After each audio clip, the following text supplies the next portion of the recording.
Hi, everyone, and welcome to Manomet's U360 Capstone Reception. My name is Chris Boudreau. I'm Manomet's Donor Relations Manager. Thank you so much for joining us. We've got a terrific program planned for you this afternoon. If you're new to Manomet, we are a science-driven sustainability nonprofit. Since our beginnings in 1969, our programs have branched out far beyond our Plymouth, Massachusetts-based banding operation. With shorebird recovery and habitat management, forestry and climate science, fisheries, and more, Manomet has its foundation in science and works with many global partners to create a thriving future for us and for birds. In just a moment, I'll turn things over to our moderator for this afternoon, Laura Babb, who manages the U360 program, but I wanted to mention just a few things before we begin. At the bottom of your Zoom screen, you should see a button marked Q&A. If you don't see it, just use your mouse pointer to hover over the bottom and it should appear. During today's panel discussion, you can use the Q&A button to submit any questions that you might have for our panelists. And next to the Q&A is another button labeled Chat. When the winning students are announced at the end of our program, you're welcome to use this chat box to cheer, offer congratulations, or any words of encouragement. Finally, if you're unable to stay for the entirety of today's program, it is being recorded. We'll share with you in a follow-up email a link where you can watch or share it with others. So again, thank you for joining us. And now I'd like to turn things over to Laura Babb.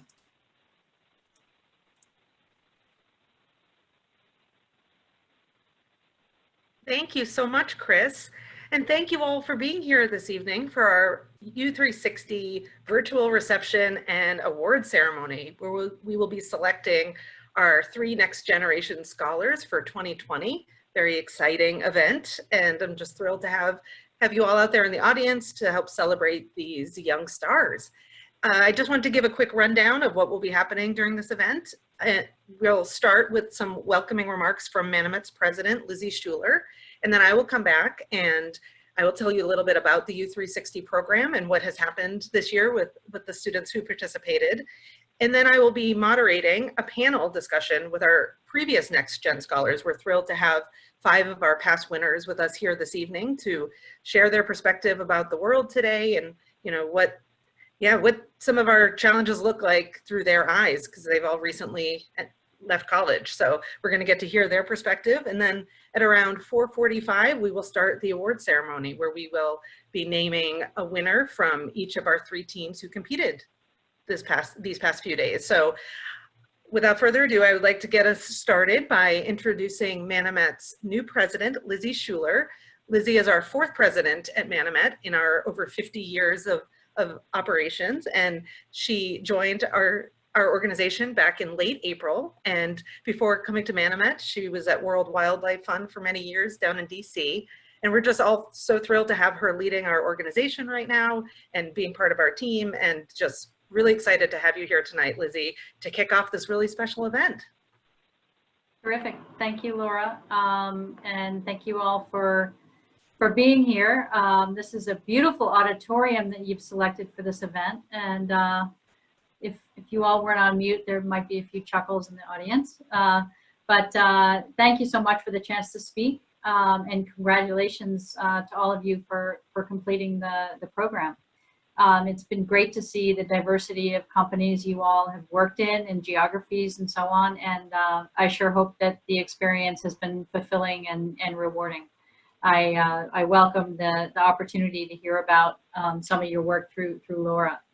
And I know some of you have just graduated from college, so a hearty congratulations to you all as well.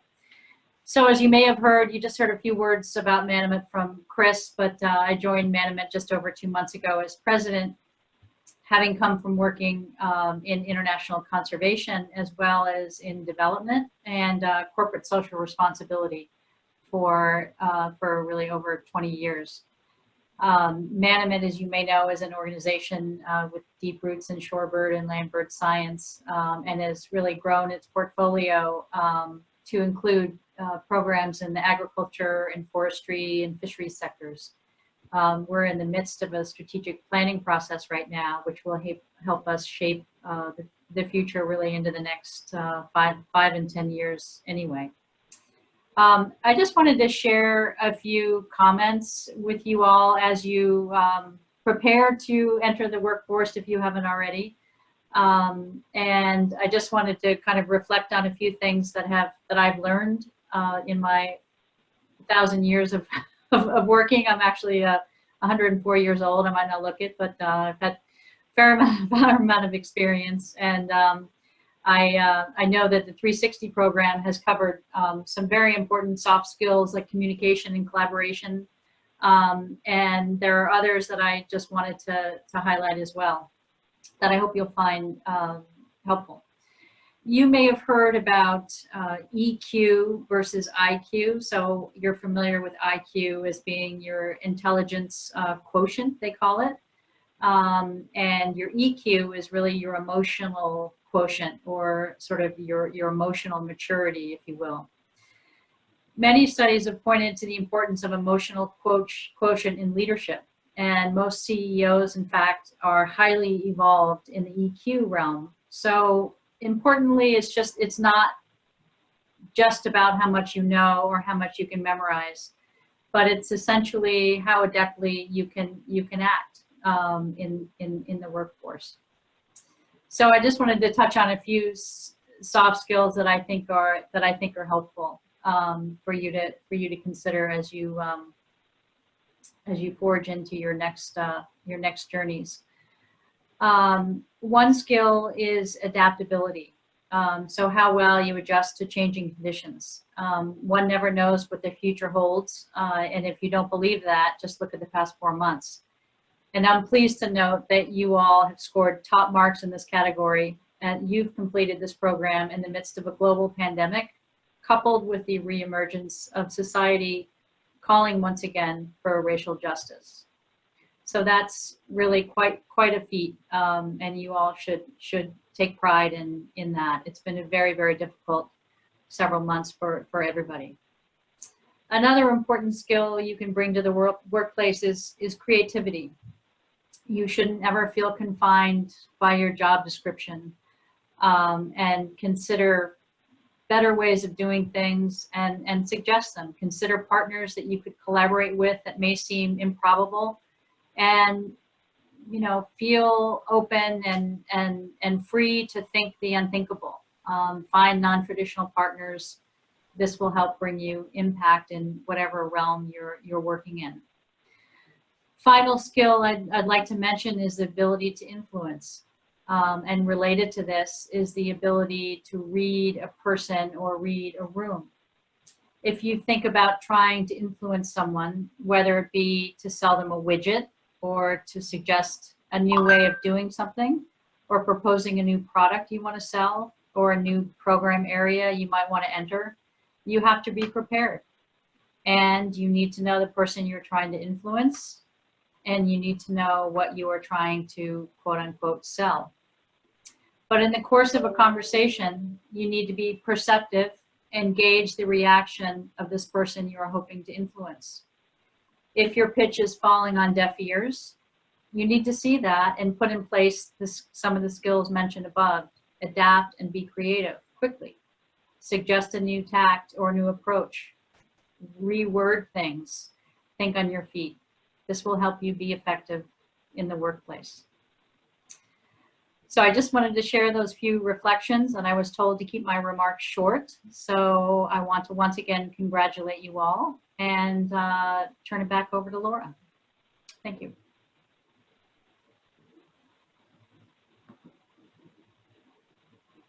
Thank you so much, Lizzie. And thank you all again for joining us this evening for our U360 virtual capstone reception. With this culminating event, we bring 3 days of competition and another amazing U360 year to a close, and we celebrate all of the exceptional students who participated in our business sustainability internship this year. Today's younger generation is the largest in history, and known as the climate change generation, they will be disproportionately impacted by today's environmental, social, and economic challenges, of which there are many, as Lizzie just mentioned. With their futures affected the most, the next generation must be actively engaged and trained to make our world more sustainable. One primary way college students can be part of the solution is through their future careers and workplaces. And students from all disciplines, not just environmental majors, must be prepared to tackle today's urgent sustainability issues. We need increased participation from young people with diverse backgrounds who have the ability to create sustainability solutions that they can bring to any job or industry. However, college students often lack the real-world understanding of practical sustainability, as well as the soft skills employers most seek and are needed to be effective change makers. They need to know how to work with people who think differently from them and how to create practical solutions. And they must possess the professional and interpersonal skills necessary to engage others in problem solving. And these things just cannot be learned through coursework alone. As such, U360 is designed to give college students experience in 3 areas that are vital to solving today's complex sustainability challenges and that are not taught in the classroom. The first is career skills, specifically the soft skills employers most seek, like professionalism, teamwork, communication skills, creative problem solving, strategic thinking, and a strong work ethic. The second is an understanding of practical applied business sustainability. Students leave U360 equipped with an extensive real-world understanding of both business management and how sustainability practices can help a company make money, save money, and reduce risks, in addition to being good for the planet and society. And the third is the ability to work with people who think differently from them. Solving complex challenges like climate change requires bringing people to the table with different viewpoints, knowledge, and experience. And U360 teaches college students how to do just that. U360 is a 2-semester experiential education and professional development program. The curriculum begins with 6 weeks of educational workshops and skills trainings focused on business sustainability principles, professional communication, time and project management, interview skills, and professional ethics. For the next 20 weeks, each student reaches out to approximately 200 small and medium-sized businesses of their choosing to request an interview about their current practices. Each student interviews up to 30 of those businesses and administers Manomet's small business sustainability assessment of their environmental, social, and governance practices. This direct engagement with business owners provides the students with the majority of their experiential education and professional development in U360. They learn firsthand how dozens of different small businesses operate, gain vital career skills, see how the principles they're learning in school are applied in the real world, and develop strategies for communicating effectively about sustainability with people who may view today's challenges differently. And then during the last month of the program, each student creates a sustainability action plan for one business they interviewed with customized, highly researched, feasible recommendations for how the business could improve its sustainability practices. Creating this plan requires thinking strategically about how to increase the overall health of one small business, what factors need to be considered, what concessions might need to be made, and how to map out incremental change. But ultimately, this project is also a lesson in how to frame the subject of sustainability and communicate effectively about possible changes and actions in a way that will motivate and inspire someone whose priorities and perspectives might differ from their own.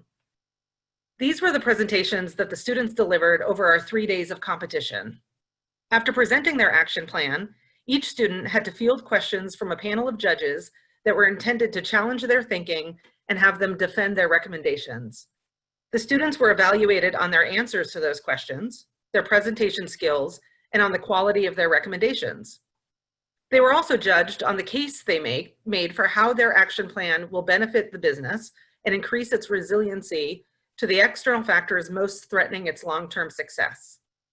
The judges selected one winner from each team, and those 3 students will be named Manomet's Next Generation Scholar for 2020 in just a bit, and will each receive a $500 scholarship prize.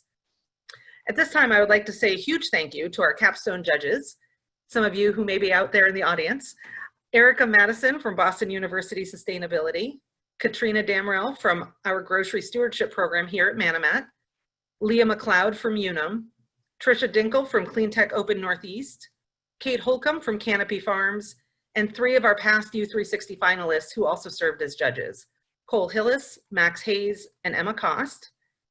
I would also like to give a big shout out and thanks to my colleague Chris Boudreau, who has been running the control panel behind the scenes throughout the entire event and has been integral in making our first virtual capstone a huge success. So thank you, Chris, from all of us.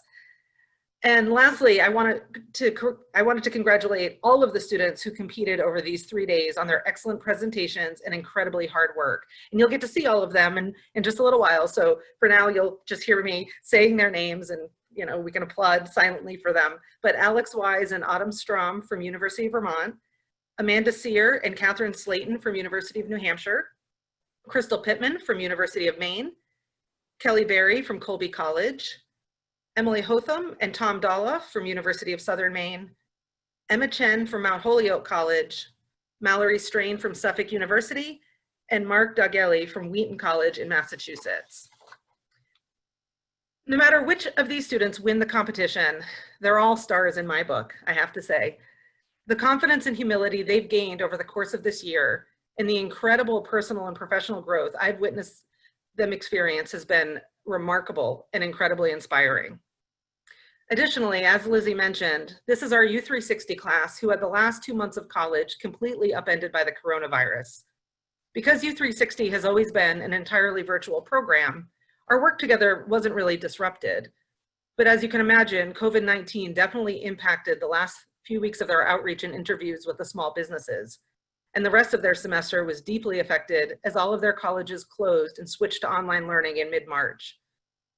But the level of grace, maturity, understanding, and acceptance I saw in these students, particularly my 5 seniors, as they faced the countless unprecedented challenges that have come with this pandemic, was truly amazing. So suffice it to say, I've never felt more confident that we'll all be in incredibly good hands as this generation starts to take the reins. And speaking of this next generation, at this time, I'd like to introduce our esteemed guests for our Next Gen Scholars panel discussion. We're thrilled to have 5 of our past capstone winners with us this evening to share their thoughts and perspectives about today's economic, social, and environmental challenges now that they're all out of college. What the world and future looks like through the eyes of the next generation, if you will. So I'll start by asking our panelists some questions, and then we'll have a little time for you in the audience to ask your questions through the Q&A box. And I'll be sure to prompt you when you can start entering your questions there that you would like to ask. So if you could all please join me in welcoming back to the U360 stage, quote unquote, virtual stage. All right, we have Nick Masiello he graduated from University of Vermont in 2018, and he was our very first Next Generation Scholar named back in the spring of 2017. And today, Nick is an apprenticeship data coordinator at the nonprofit NJMEP in New Jersey. Welcome back, Nick. And we also have Kaylin Keith with us, who graduated in 2018 as well from University of New England. She is one of our Next Generation Scholars from fall of 2017. And she is currently in Maine, where she is from, and is now a customer support specialist at Brickell Men's Products and is in the process of starting her own small business. Great to see you, Kaylin. And then we have Allison Schwartz, who just graduated in May from the University of Vermont, and she was one of our Next Generation Scholars in the fall of 2017. And right now, Allison is a naturalist and sea turtle conservation intern with the Dewey's Island Conservancy in the U.S. Fish and Wildlife Service down in South Carolina. Thanks for joining us, Allison. Thank you. And we have Ryan Mitchell with us, who graduated in 2018 from the University of New Hampshire. And he is one of our Next Generation Scholars from the fall of 2017. And currently he is in Boston, living in Boston, and he's a pricing analyst at Granite Telecommunications. Great to see you, Ryan. And then last but not least, we have Rachel Ramazuski, who just graduated in May from the University of New Hampshire. And she was named our Next Generation Scholar 2 years ago in the spring of 2018. And now that she has graduated, she just recently got a job as a data analyst at the ESG investment firm Prime Buckholes in New Hampshire. So great to see you as well, Rachel. Thanks for being here. Yes, thank you. All right, so we'll get this started, and I'll start with hopefully a softball or an easier question before we get to the economic and environmental and social challenges of the world. So how about we start with a question like, did U360 help you feel more prepared to enter the professional world? And if so, in what ways would you say? I would love to start it off. Yeah, I mean, I think I'm kind of speaking on behalf of pretty much everybody that's participated in U360 when I say yes, absolutely. U360 was such an amazing experience for me in college because it introduces you into the professional world before you even enter it. It's kind of like that really nice soft entrance into professional communication, even just like business analysis, which I never would have experienced. I was an environmental major in college, so I wouldn't have gotten any of that experience inside the classroom. But yeah, U360 rocked my world. It was awesome. I gained so many skills that that I use every day now, just communicating in the professional real world. I'd have to agree with all of that. I even brought up U360 today just with my other interns because I needed to make a phone call to someone, and I made a phone call, and after I hung up, they were like, wow, you're really good at that. And I was like, I had to interview like 12 people, hour-long interviews for my internship. So it definitely built up my confidence when communicating professionally on the phone, in person, over email. And it just built my confidence in general because I was a sophomore doing U360. So to be able to like be put into real world scenarios and have to interact with all of these adults, it really built my maturity and confidence, which has been super helpful. Yeah, just building off that, the professional communication I thought was just the biggest takeaway because really, I mean, especially the written business language is literally like a different language. So it takes time, it takes practice, and it's always great to have Laura as that research to kind of bounce your ideas and thoughts off of. Yeah, it was so helpful. Yeah, and to go off that as well. So at the beginning of my internship, I was really nervous about reaching out to business owners as I've never really had experience doing that before. And it kind of got me into that rhythm of being able to reach out to professionals that you don't have any connections with. And it also helped me just reach out to other professionals as well, not even business owners, just if I was interested in someone's work, just how to reach out, learning that email template, how to speak on the phone. And also, in addition to all that, U360 actually helped me get my internship last summer, which led to my job right now at Prime Buchholz. We're an investment consulting firm, so not specifically ESG, but they're one of our clients. So they spoke very highly about Manomet and all the work that they do. So that definitely helped with the process as well.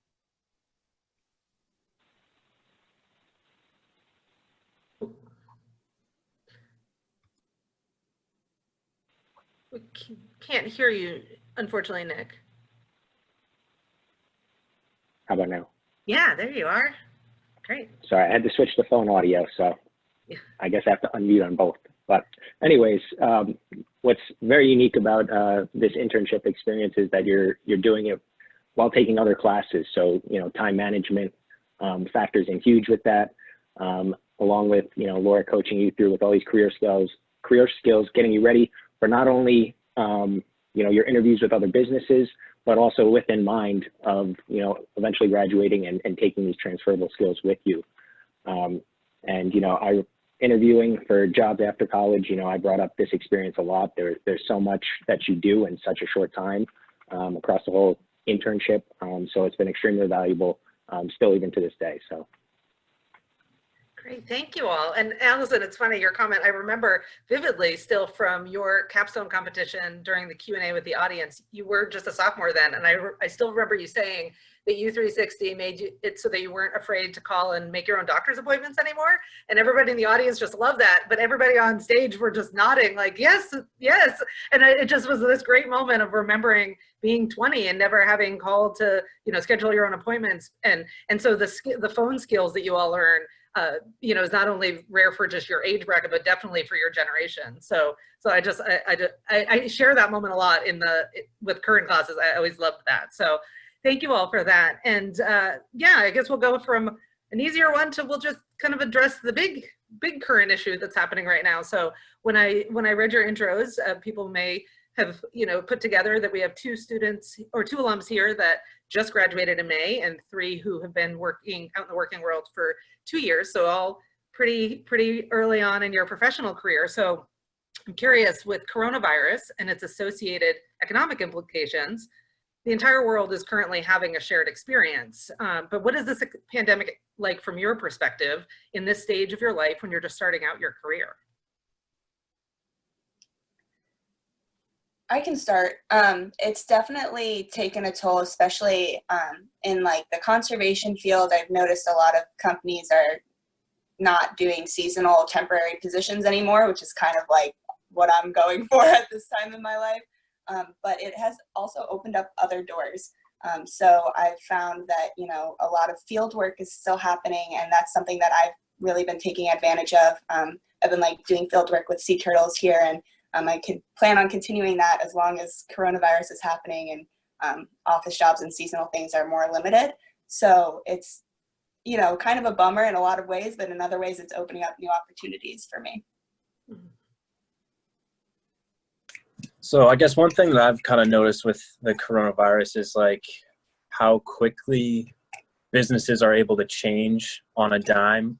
Just like we've seen businesses of all sizes, of all types, of all shapes immediately switch pretty much their entire business model because of this. And just what got me thinking in terms of, you know, U360 and, you know, the work that you guys do and what Manomet does is that there really is no excuse for not taking like the environmental aspects seriously, because if they really wanted to, they have the time, the money, the resources to, you know, implement more serious sustainability aspects. So it's more of I think it's more of an emotional issue as opposed to a, you know, resource issue. I guess it's just kind of some perspective on that I've gained just watching, you know, how all these businesses react to coronavirus. Oh, interesting. So you're making the connection that, because I've observed the same thing, that businesses have pivoted and adapted really quickly. And like you said, some have fundamentally changed their whole, you know, services or products or business models. So you're making that parallel that, you know, to be able to do that quickly, there, you know, the same could happen with addressing, you know, environmental challenges or climate change. That, yeah, that's a great perspective. Thanks. I can go next. So I have been very fortunate in the fact that I've been working for my firm since last summer. So they were able to kind of give me a leg up working for the firm full time after I graduated. A lot of my other friends didn't really have that opportunity, and a lot of theirs got canceled. But for me specifically, my firm was working on building out more of an ESG position as like a dedicated resource to the team, which is environmental, social, and governance. And unfortunately, when Corona hit, we couldn't justify the position anymore. But I am very fortunate to be working just as a data analyst now, just to be able to gauge the whole investment industry, because obviously I'm an environmental major. So I'm very fortunate to be able to get that retrospect, which I wouldn't have been able to get without Corona. So I guess there is an upside to everything. Exactly. Yeah, and I would definitely echo that optimism. Just because I feel like in most cases of environmentalism, like we're all optimists, right? Like we all think that the world can be a better place and we're all looking forward to a brighter future. And I also have been really fortunate that coronavirus hasn't really impacted my career specifically because I've just been working for e-commerces during this time. So all of it's online. But I feel like, at least with my situation where, again, it hasn't impacted my life negatively, it's kind of given me that opportunity to slow down and kind of refocus my energy into things that I'm passionate about and things that I care about. And I think that's kind of being seen all over the country with all of the movements that are happening right now, and people just kind of realizing like what really matters when you kind of take away everything else. For me, on top of that, like this has been the time when I've figured out like, yeah, I do want to start my own small business in this chaos, but like I don't know, it's given me the time to just really think and redirect my energy and time into something that I think will eventually be great. So, yeah.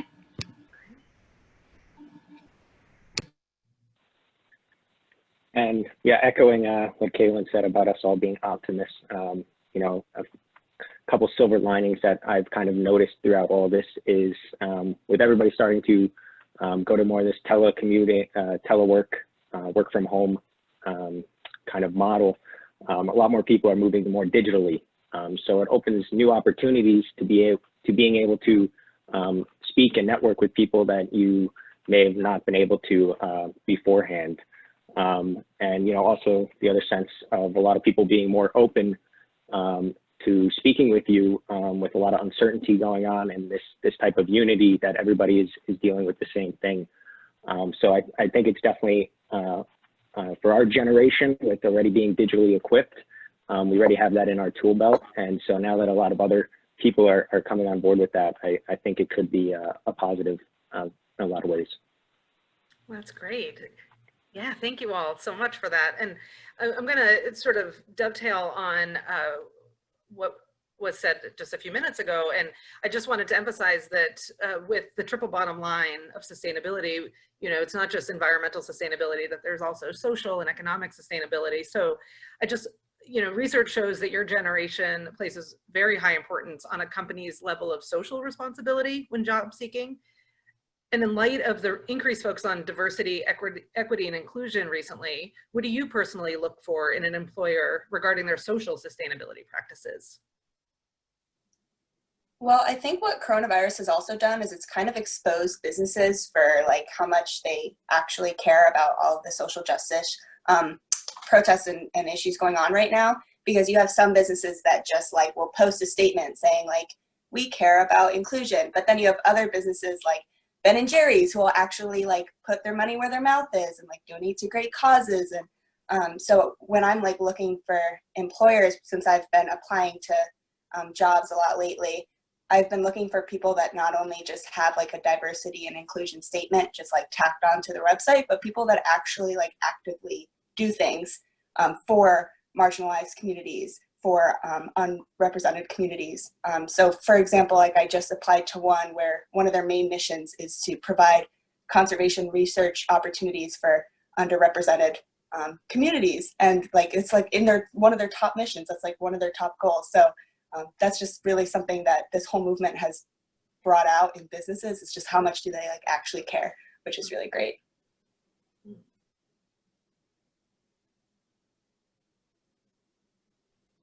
Yeah. Sorry. Yeah. So building off that, I think that, you know, going into interviews these days, I think got so much easier, because I think it's as simple as asking the business what they did to help their employees during, you know, the coronavirus. I think it's pretty easy to, like, you can weed out and, you know, prioritize a lot of businesses based off of just that one question. I think it got a lot kind of easier to find. It's definitely a lot easier to find businesses that, you know, have these good, you know, social sustainability practices, because it's probably a good bet that if they're doing one thing, they're also, you know, doing it in other areas too socially. So, yeah. Yeah, and I would totally, I mean, I echo both of those statements 100%. And just kind of going back to that idea of businesses actually taking action, I think that's something that in today, at least, businesses that are taking action are much more vocal about it, and businesses that aren't are very silent. So it kind of makes it easier for a consumer to weed out businesses that they do want to support, or it makes those businesses who have been silent previously more vocal and actually being active about things that matter to their consumers, because otherwise we're probably not going to end up supporting them. So it's interesting for sure. Yeah, and to also kind of go off what everyone's been saying, I think that there's a pretty big difference between being an advocate and then just kind of greenwashing the situation that's going on. So like Allison said, Ben and Jerry's is a really great example as an advocate. They're really going out of their way to provide resources to people and to educate people on the issues that are going on, versus like Kaylin, what you were saying, people or some companies are just kind of posting about it and not really following that with any other actions. I also think it's really important when job seeking to look at maybe diversity policies that they may have. A lot of different companies will have, you know, different hiring processes. So they'll use third-party certified websites to seek out talented candidates of different backgrounds. I think that's really important. It contributes to a company's success having very diverse thoughts and backgrounds, and maybe other initiatives that they're doing within their community, like Allison was saying too. I know a lot of the investment firms that I have worked with, they partner with Girls Who Invest, So that helps. I mean, it's kind of pretty self-explanatory. They'll partner with this nonprofit that works with girls that are in high school or college age with learning the investment industry. So I think in that sense, that really makes a big difference as well. Nick, did you have anything you want to add, or? I'll echo what everybody else said, and just that, I think, when going in for interviews and when speaking with employers, they've now had to adapt and really take into account more than just, boilerplate statements about certain issues. So I think it's easier discussion to ask, how do you see yourself being sustainable in the long run? And that could give a real good gauge, because, businesses are thinking about it now. They weren't before, or increasingly so. Great. So we have about 10 minutes left for the panel discussion. So I want to open it up. If we'll be able to take a few questions or a couple questions from the audience if you want to enter any in the Q&A box, but I'll just ask a quick question while people take the time to type in their questions. I'm curious, we're talking a lot about action here. I also have to say I'm very happy to hear Nick and Ryan talking about the importance of asking a prospective employer questions while you're in an interview. You all, yes, remember that, the importance of that from U360, so that's great.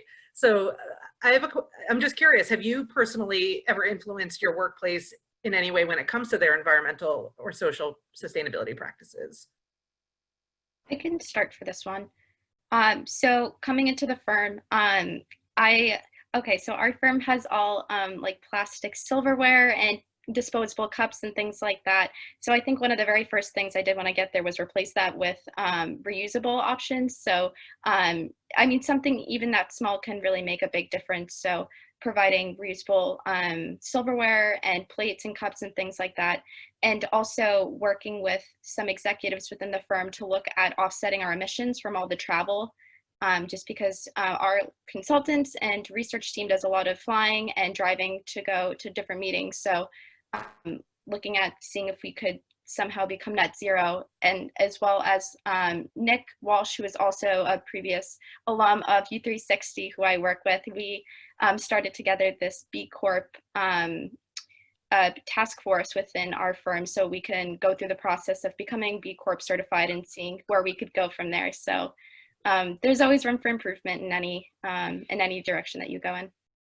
Oh, that's great. Yeah, I can go next. So I just started a new position at a job 2 weeks ago, and I haven't been in that office yet because we're all remote, but I can talk about the last job I had. So in the last one, we had an office in Portland. It was just like a small office, but me and 3 other people decided to start a sustainability squad, where we were just leading like the recycling in the building. We did a couple different like beach cleanups in Portland, which was really fun. And then weekly, I would just do presentations on different products that are just healthier for the environment, for human health, and just like why not to use the alternatives and things like that.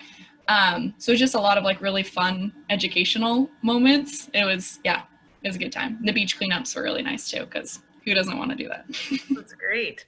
So John has a question. He's wondering what the best thing people of his generation, and he said boomer, albeit young boomer, could do to help all of you. There's a whole okay boomer, it just want to specify young boomer. Any thoughts about that, Gen Z? Such a good question. I mean, I would definitely just say don't stop supporting us. I feel like there's such a line between different generations whereas one generation has one perspective and you're just kind of constantly fighting against another one. I mean, one would definitely be like, if you can just like do like financial support to any form of movement, nonprofit that is doing something that you believe in. And just kind of like making sure that our voices aren't lost just because we're young, and just kind of giving more value to what we're saying. Yeah, I think technically I fall under millennial. I'm not sure though. I'm right on the line, I think. But I think it's important in that kind of debate versus, the older generations and the new Gen Z or millennial, whatever side of the spectrum you fall on, sometimes you're seen as young or inexperienced or not understanding how the world works.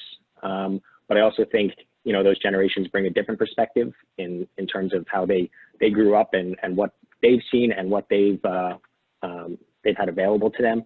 So I think it's important for, both sides to just be listening now to any side of the story and really just listening to different perspectives. And also, I guess, just give us jobs. I know the job market is really bad right now for everyone. I think, though, our generation struggles because it's so competitive now, and everyone's expected to have the highest of degrees and specialization and 5 years of experience in a specific thing. And it's wild applying for jobs now, what we're expected to know and to do. So just like providing wisdom, providing connections, networking, like helping young people like get the place that they want to be, like that's something that I really appreciate. People who are like more experienced, like them reaching out to me and helping me find my way. That's something I really appreciate. That's great.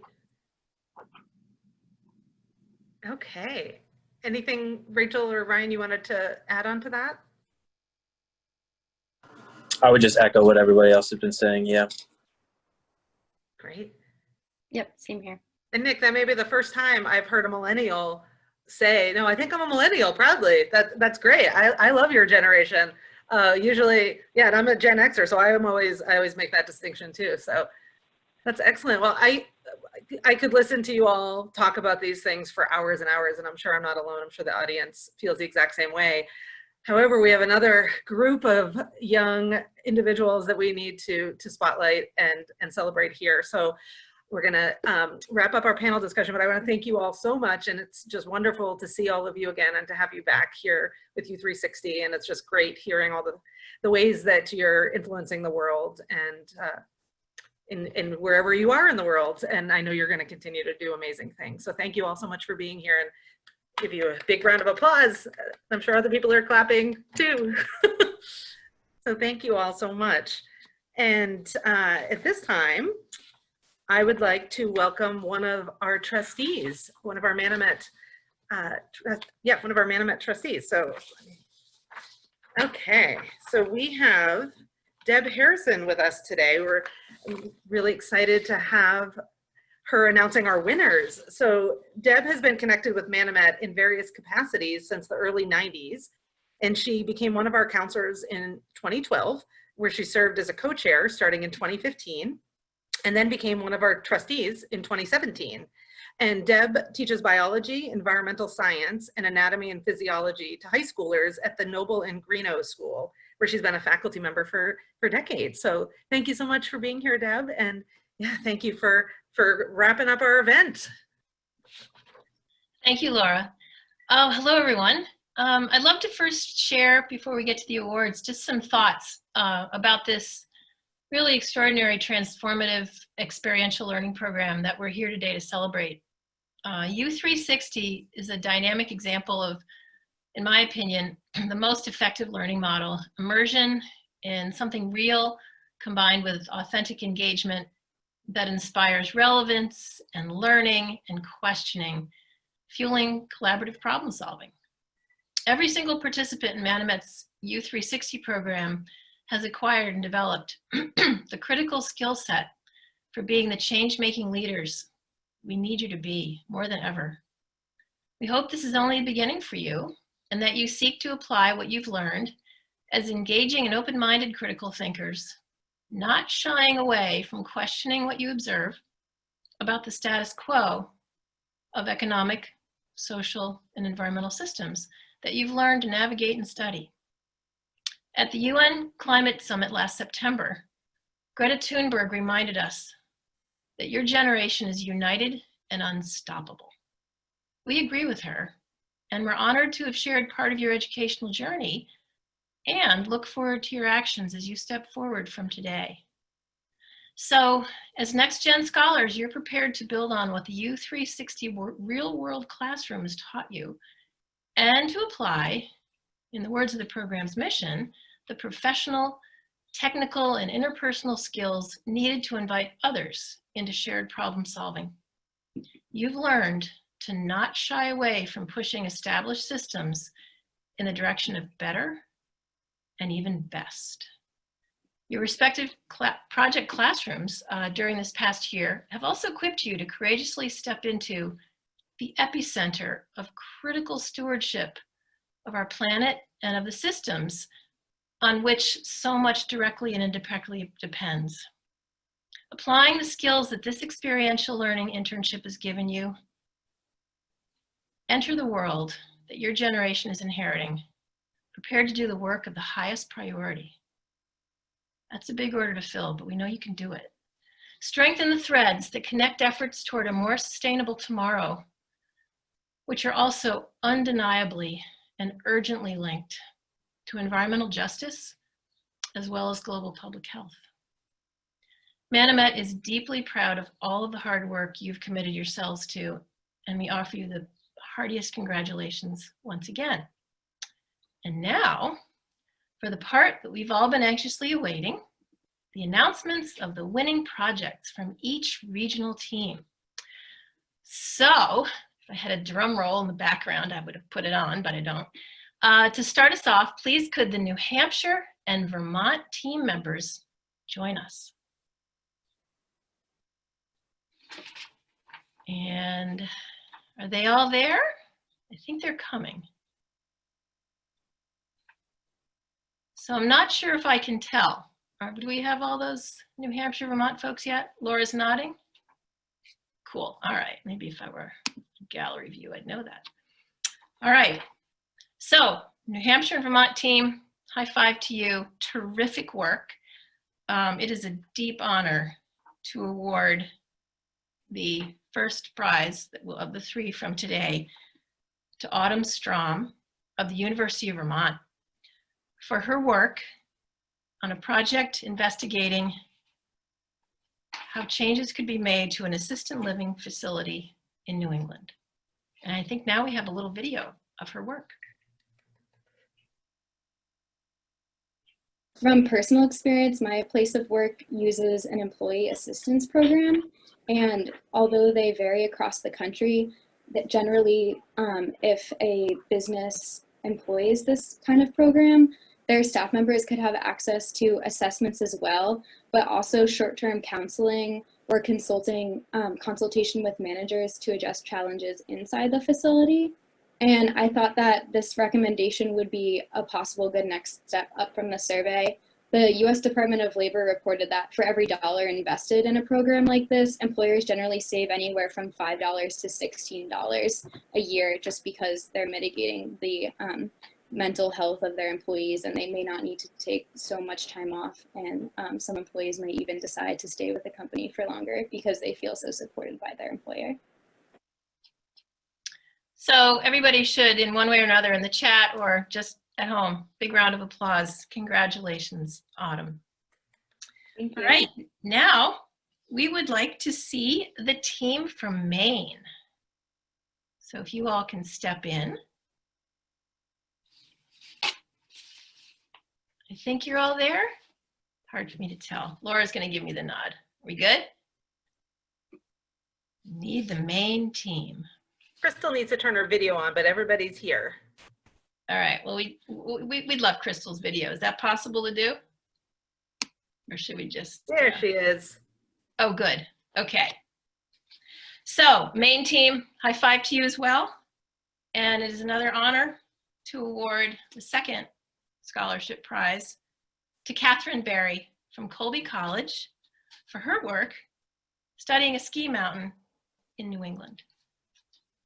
And here's a video about her work.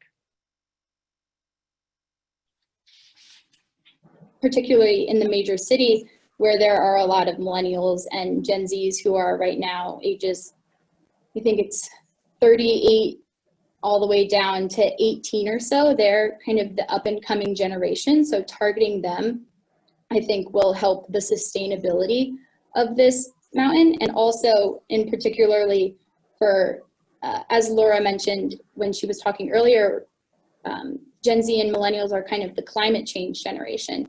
So this is much more of a prevalent issue. So I think installing the solar panels will also get more of those customers, not only millennials and Gen Zs, but the families who really want to contribute in a positive way and have a positive skiing experience and feel good about what they're doing. Congratulations again. One more round of applause in whatever form you can give it. Great job. Hey, Catherine. And then finally, we'd love to have the Massachusetts team join us. Make sure your videos are on. All right, looks like you're here. So again, it's a great honor to award the third of these 3 well-earned scholarship awards. This one goes to Emma Chen from Mount Holyoke College for her work on an art museum in Texas. And here's a video about her work. A lot of art museums are trying to work on right now is to increase their online presence. So I'm very positive that a lot of employees are working internally on strengthening their organizations and increasing their online presence. So I'm very positive that they have the capacity to do this YouTube channel, and especially for the archives, they already have some video archives that can be directly put in on the YouTube channel. And they also have past lectures, but those are like in the corner of the website, so it's not very visible. So the YouTube channel is try to collect all the treasures they have and build a fuller brand image. Wow. If you weren't inspired, you must be just so inspired now. This is just gives us a lot of hope. I'm going to turn things over to Lizzie Schuler. Hold on a second, stand by. Oh, I'm not on mute, okay. I thought I was on mute. Well, wow, this is great. This has been really terrific. And I want to thank all the panelists and all of the graduates of the program again this year, and the prize winners, as well as Deb and Laura and the team from Manomet who has helped to support this. I just want to mention that beginning next year, we're looking at evolving the model of U360 to grow it to students annually outside of New England as well as inside New England, and in particular to increase the diversity of our student body. So we would absolutely welcome the participation of past graduates to serve as mentors to the students. So please do connect with Laura on that. But we are very excited about some interesting partnerships we're beginning to forge with some universities in New Jersey and in the South, and potentially some other nonprofit organizations that are working with people of color and so on. So we're very excited about the potential there. I also want to say that I would be thrilled to speak with anybody who is looking for a job.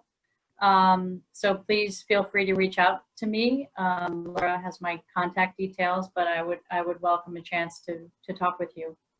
And with that, thank you all again. And many of us will be around for the reception, which I think starts shortly.